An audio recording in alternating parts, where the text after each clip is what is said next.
One thing that I kind of live by is just trying to be extremely positive, and might be kind of funny, but just do what you love. When I come here and I'm putting the controller in my hand and I'm doing sound design, that's me. This is what I want to do. This is what I'm here for.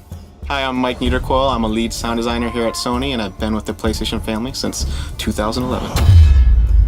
I've never been a part of a project where someone laid out a vision 4 years prior and how well that vision was upheld. I got to commend the team on that, and Corey to sticking to his guns. I've been in some meetings where Corey, he really pushed back on what he wanted, and it was really great to follow in his footsteps to kind of get us to where we are.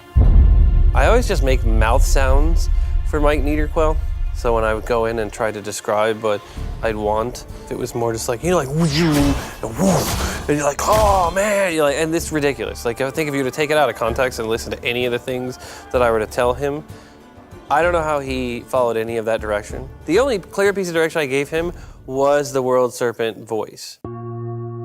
It's this mysterious entity that comes out of the water. It's giant, larger than life, and he wanted its voice to represent that, and he wanted it to be surreal and something you've never heard before and be very alien. I had these really cool Tuvan throat singing videos, and I was like, I really want him to have this weird combination of monster and creature, but also a Tuvan throat singing thing, so it's almost cyclical, like the didgeridoo almost. There's 5 layers to it. So I went online, I went on YouTube and did my research, and I was like, I think maybe I can do this. And so I gave it my best go, and I put a mic up to my mouth, and I was like, and it's not that great. I use different pitch plugins, and one of them was kind of like auto-tune, right? And that's kind of what gives the World Serpent its signature sound, is it's trying to pitch correct when I do that tube and throat singing. So when you hear me restart like this, it's me fighting against the auto-tune to get it to stick to where I want it to kind of correct it. And then once I find the note that I like, I kind of try to hold it as still as possible. And that's kind of what gave it its unique characteristic. Once you start to add some of the plugins,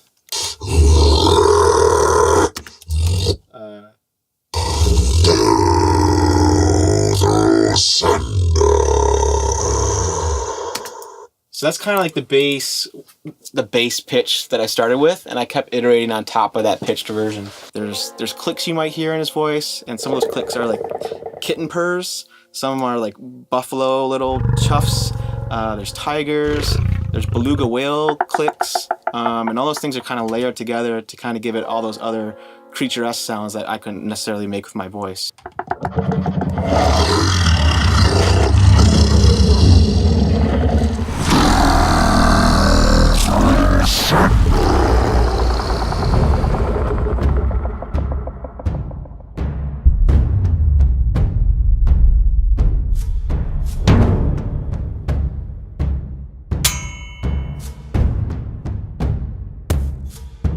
We did a lot of Foley recordings down in San Diego, and what that offered us was unique sound recordings to kind of craft the sound of God of War. The sound of the axe, as it whisks through the air, it has that whoo, and then when it comes back to your hand and punk, has that satisfying ka-thunk sound, the actual really heavy, wet sort of thud sounds that it has when it hits, the sort of cleaving sounds that it has. They seem to just elevate and punch over everything else. So even when Kratos is screaming, it complements and sort of feels like it's on a different level from where he's at. One cool thing we did about the catch sounds that I think it's resonating with a lot of people is no matter where you throw the axe, we have an incoming embellishment. So on top of it, we have the whooshes that play of the axe spinning, but we also have a whoosh when it comes back to you. And based on how far away you throw that, we actually will fast forward or rewind into the sound to do an offset to make sure that embellishment plays at the right time when you catch it. So it'll always end in your hand. So if you throw it close to you, it'll be. I actually made homemade bull roarers, which are, if you think of Crocodile Dundee or something like that, when he's spinning this giant thing going wow, wow, wow, wow. So it's basically a string with a flat piece of wood on it that's kind of oblong like that and rounded.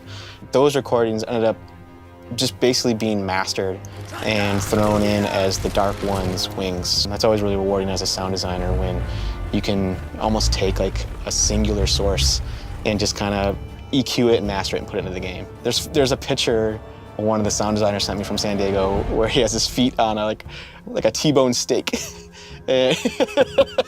So they were literally walking on red meat to get some of the flesh footsteps that we used.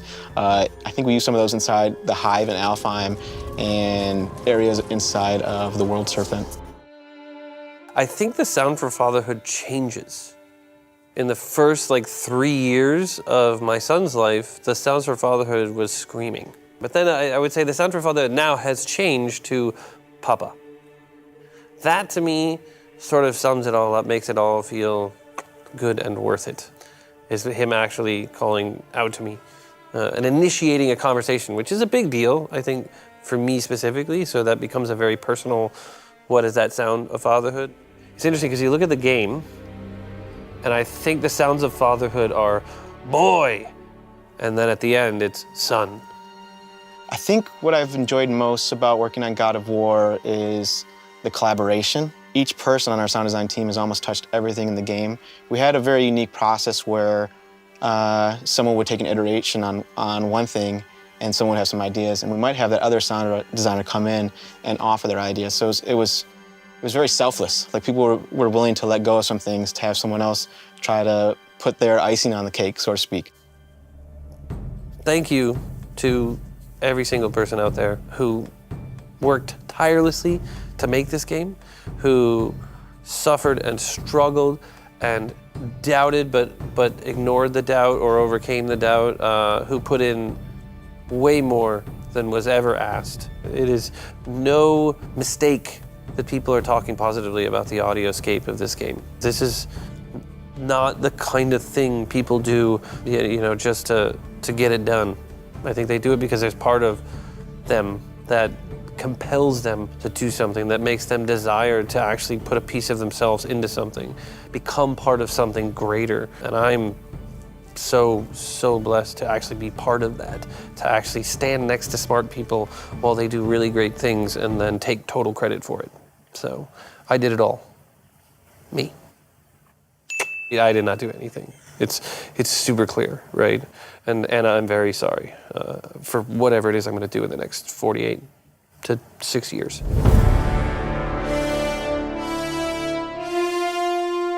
Boy.